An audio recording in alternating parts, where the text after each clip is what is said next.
Welcome back to my channel. In this video I will show you how you can change language on your Google Chrome, right? So a lot of times people wish to change their language to other languages or maybe to their local language on Google Chrome. Now I will show you exactly how you can do that here, right?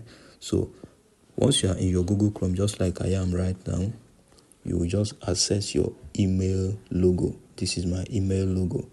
I'll now tap on it. So once it loads up, you will now scroll down. You see where they say languages. I hope you can see that, right? I'll now tap on languages, and you can see display languages, result language filter, result region, right?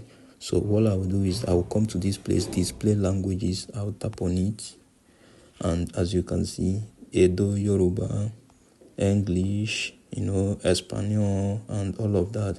So these are different languages that I can actually decide to. Okay, let's just say, let me choose Filipino.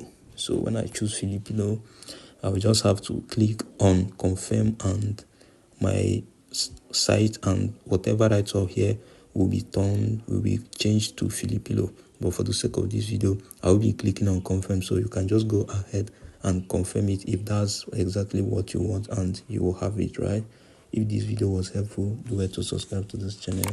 See you on the next one.